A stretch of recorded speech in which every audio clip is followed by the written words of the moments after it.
बहुत सारे लोगों को एडमिशन प्रोसेस क्या होता है जर्मनी में वो अभी तक नहीं पता। तो इस वीडियो में मैं कोशिश करूँगा कि आपको ए टू ज़ी एडमिशन प्रोसेस बता सकूँ। आपके साथ एक स्क्रीनशॉट भी शेयर कर रहा हूँ जिसमें एक स्टेप बाय स्टेप प्रोसेस लिखा हुआ है। सबसे पहले आप विदिन डेडलाइन अपनी एप्लीकेशन सबमिट करते हैं। उस एप्लीकेशन में आपके तमाम इम्पोर्टेंट डॉक्यूमेंट्स जो उस कोर्स में मेंशन्ड होते हैं वो आपको सबमिट करने होते हैं। ये एप्लीकेशन जो है ये आपकी डायरेक्ट यूनिवर्सिटी के पोर्टल पे भी हो सकती है और वाया यूनी असिस्ट भी हो सकती है। वंस आप एप्लीकेशन सबमिट करते हैं तो आपको एप्लीकेशन सबमिशन का जो है वो रिसीट मिल जाती है। अगर आपने ऑनलाइन एप्लीकेशन सबमिट किया यूजिंग यूनिवर्सिटी पोर्टल तो आपको ईमेल आ जाती है, और अगर आपने यूनी असिस्ट के थ्रू एप्लीकेशन सबमिट किया है तो आपको 4 से 6 हफ्ते वेट करना पड़ता है, जिसके बाद फिर यूनी असिस्ट आपकी एप्लीकेशन यूनिवर्सिटी को फॉरवर्ड करता है। वंस ये प्रोसेस खत्म हो जाए उसके बाद आपको एक जो है एक्सेप्टेंस या रिजेक्शन की ईमेल आती है। अगर आपकी एक्सेप्टेंस होती है तो आपको एक एक्सेप्टेंस लेटर दिया जाता है, अगर रिजेक्शन होती है तो रिजेक्शन लेटर दिया जाता है। ये एक्सेप्टेंस या रिजेक्शन नॉर्मली डेडलाइन के 4 से 6 हफ्तों के बाद मिलती है। कुछ बहुत ही कम यूनिवर्सिटीज़ ऐसी हैं जो रोलिंग बेसिस के ऊपर एडमिशन देती हैं। अगर आप मेरे से परसेंटेज पूछना चाहें तो रफ़ली 5 से 10% यूनिवर्सिटीज़ पूरे जर्मनी में ऐसी हैं जिनका एडमिशन रोलिंग बेसिस पे होता है, और ये रोलिंग बेसिस पे एडमिशन यूनिवर्सिटी की जो है वो रेगुलेशन नहीं होती, ये उस कोर्स की रेगुलेशन होती है। एक ही यूनिवर्सिटी में मल्टीपल कोर्सेज़ होते हैं। एक कोर्स हो सकता है रोलिंग बेसिस पे एडमिशन देता है, डिपेंड करता है कि उस कोर्स की एक्सेप्टेंस का क्या क्राइटेरिया है, और दूसरा कोर्स जो है वो नॉन रोलिंग बेसिस पे हो सकता है। तो इसलिए अगेन जिस कोर्स में आप अप्लाई कर रहे हैं उसको चेक करें कि क्या उसका एडमिशन रोलिंग बेसिस पे होता है या नॉन रोलिंग बेसिस के ऊपर होता है। वंस आपको एक्सेप्टेंस या रिजेक्शन मिलती है तो फिर आप कंटिन्यू करते हैं फर्दर। अगर एक्सेप्टेंस होती है तो उस एक्सेप्टेंस के बाद आपको 2 तरीके होते हैं एनरोलमेंट के लिए। पहली बात ये है कि अगर आपने डायरेक्ट यूनिवर्सिटी के पोर्टल पे अप्लाई किया है तो उसी के थ्रू आपको एक्सेप्टेंस मिलती है।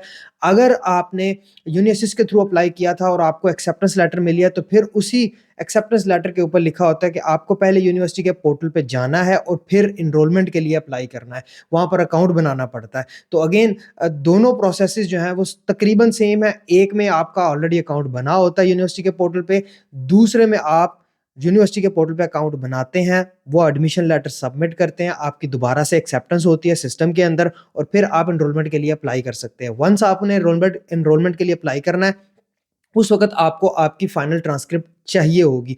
आपको अपलोड करनी है, अपने ग्रेड्स बताने हैं, सारी चीज़ें जो भी इन्फॉर्मेशन है रिक्वायर्ड है वो सबमिट करने के बाद आप फ़ीस जमा करवाते हैं। फ़ीस की रिसीट जो है वो आपको सबमिट करनी होती है, और फिर एक्चुअली में आप एनरोलमेंट के लिए सबमिशन कर सकते हैं। वंस आप वो सबमिशन करते हैं तो यूनिवर्सिटी 2 टू 4 वीक्स लेती है आपको आपके एनरोलमेंट डॉक्यूमेंट को प्रोसेस करने के लिए। वंस वो टाइम गुज़रता है फिर आपको एनरोलमेंट सर्टिफ़िकेट मिलता है। जैसे ही आपको एनरोलमेंट सर्टिफ़िकेट मिलता है तो आप स्टूडेंट कंसीडर होते हैं। ये एनरोलमेंट सर्टिफ़िकेट जो होता है इन मोस्ट केसेस एम्बेसी में रिक्वायर्ड होता है। क्यों? क्योंकि जब आपकी अपॉइंटमेंट लेट आती है तो ये एनरोलमेंट सर्टिफ़िकेट आपकी हेल्प करता है एम्बेसी को कन्विंस करने के लिए कि आप ऑलरेडी स्टूडेंट हैं और आपको यूनिवर्सिटी अलाउ कर रही है कि आप हफ्ता 2 हफ्ता या महीना या 2 महीना लेट भी अगर हो जाएँ तो प्रॉब्लम नहीं है। लेकिन ये कम्युनिकेशन आपको ईमेल करके अपनी यूनिवर्सिटी से पूछनी पड़ती है, उनसे बात करनी पड़ती है। तो ये है एक जनरल